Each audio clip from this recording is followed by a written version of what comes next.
Hey guys, what's up? So today I'm going to be filming my May wrap-up video. This is my first wrap-up video here on my channel, so I hope you guys enjoy it. Today I'm going to show you guys all of the 7 books I read in May. Is that a lot? Is that a little? You can be the judge of that, but for me that is pretty good. You guys can't see this, but my dog is laying on these bags right in the background.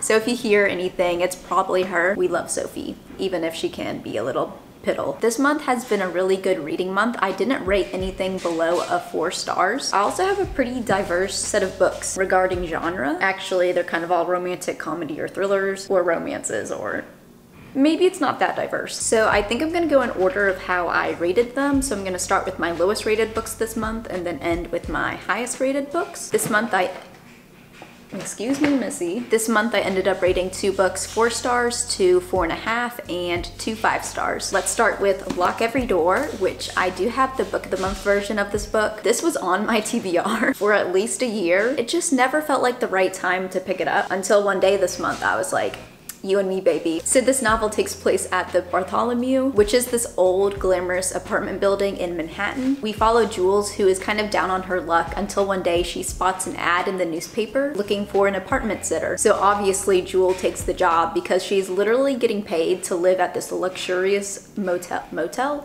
apartment building. If this all sounds too good to be true, that's because it is. Because soon after Jules moves in, another apartment sitter goes missing, so she digs into the apartment building's past and uncovers some disturbing, sinister secrets about the building. People have really strong feelings about Riley Sager. This was my first Riley Sager, and I did really enjoy it. Was it the best thriller of all thrillers? No, but it was definitely intriguing and kept my interest. I thought I saw what the big plot twist was going to be, and I was kind of disappointed at first because I read another thriller with that plot twist, but then something completely different happened and it just pulled me right back in.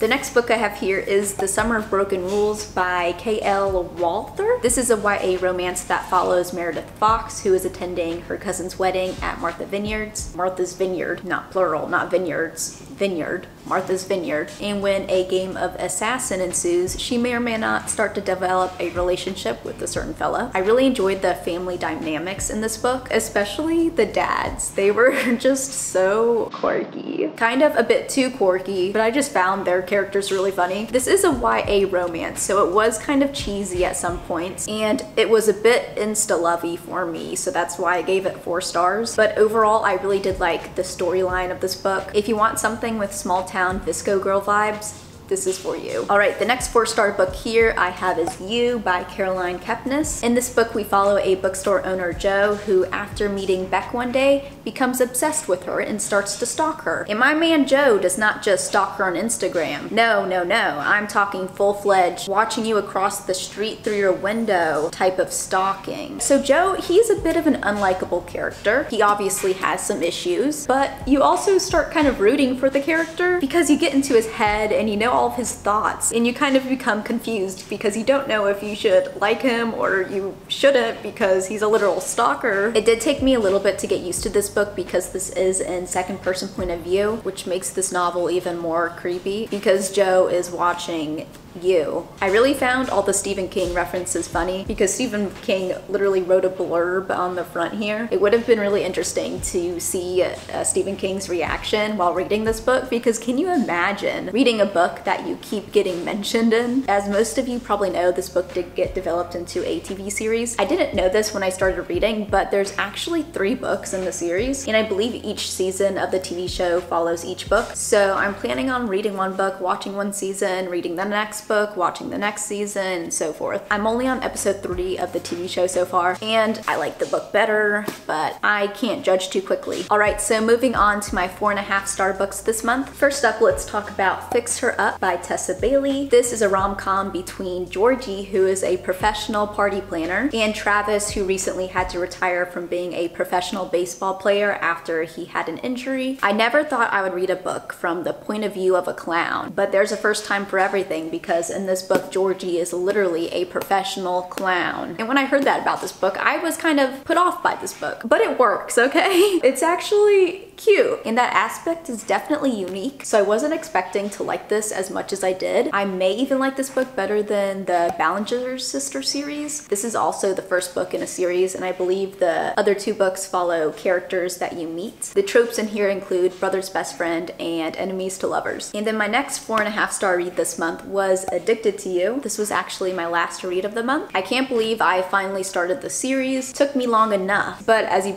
all probably know, this is a romance that follows Lily and Lo, aka Lauren, who both struggle with two different addictions, and to hide their addictions from their family, they fake date. So obviously you have fake dating, and you also have friends to lovers. And although Lily and Lo think they are helping each other, in reality they're just enabling each other's addictions. I love how Krista and Becca wrote these characters because you start to get to know them on like a personal level, and you develop, at least I developed, empathy for their struggles. And I totally get it when people say that they love this world, because I see it. I love this world too. I don't even know how to describe it, but the world almost feels kind of cozy. It's weird to say something like that about a book like this, but I think the authors just developed the characters so well, and I'm sure we'll see more character development in the other books in the series. So I'm hoping maybe I can get the next book in the series soon and start that this month. I need to go to Barnes & Noble, even though I don't need to go to Barnes & Noble, and I probably shouldn't go to Barnes & Noble because I'm gonna go broke if I keep going to Barnes & Noble. But I need to read the next book now. And then to move on to my 5-star reads this month, let's first talk about Finlay, Donovan Knocks Him Dead. So this is the second book in the Finlay Donovan series. This takes place directly after the ending of the first book. So I can't give you all a great synopsis because then I would be spoiling Finlay Donovan is Killing It, which is the first book, which you guys need to go read. I gave that book 5 stars as well. I actually liked it better than this one, but this book still deserves 5 stars too because it was great. Not only did the story keep me intrigued the whole time, but the characters have become comfort characters to me, and I just love them. All I want to say about this book, which you actually see this in the first book too, but the friendship between Finlay and Vero, chef's kiss. They are the ultimate duo. There's gonna be a 3rd book coming out in 2023, and catch me outside Barnes & Noble on release day. I'll be the first one to snatch that book up. To give you an idea about the series, the first book follows a mom who goes to Panera one morning to discuss her book with her agent, but another woman overhears her conversation with her agent and mistakes her for a hit woman. So she tries to hire Finlay to take care of her husband for her. And by take care, I mean so Finlay's in a bit of a predicament because Finlay's kind of broke and she could use the money, but also she is not a criminal. So the first book kind of takes off from there. Oh, by the way, this book is by El Cazimano. And then the last book I'm going to be talking about today, which is also my second 5-star read of this month, but that is Ghost by Dolly Alderton. Can I just say that this is my favorite cover of all time of any of the books I have ever owned or seen. I absolutely love this cover. It's just so aesthetic and kind of funny too, because flowers upside down, funny, upside down smiley face, hilarious. I was kind of being sarcastic. I don't know if you could tell. I just think the cover's so pretty though. I have to keep pulling up my shirt. So this is a rom-com. I'll get onto why I'm using air quotes in a second. That follows Nina as she deals with getting ghosted on a dating app. I say rom-com because although the book is definitely funny and it does have some romance in it, but it also dives into much deeper topics such as losing friendships and illnesses within the family. I don't think this book would be for everyone though, because it is definitely more of a character-based novel than an action-packed story. My favorite character was actually Nina's best friend. She kind of reminded me of Alexis from Schitt's Creek, as in they are both confident fashionistas who carry a certain level of girl boss energy. I love how she's just unapologetically proud to be who she is. I also just love the visuals of her outfits that the author included. Let's gather up all the books I read this month. Here they are. Again, I think I did pretty good. I hope April will be as productive as this month was. April? No. June. I hope June will be as productive as this month was. That will be it for my wrap up though. I hope you guys enjoyed. Let me know your favorite read of May down in the comments below. If you did enjoy this video, make sure to give me a thumbs up. It really does help me and my channel out a lot. I hope you all are having a fantastic day. Make sure to comment, rate, subscribe, and I'll see you in my next video. Bye.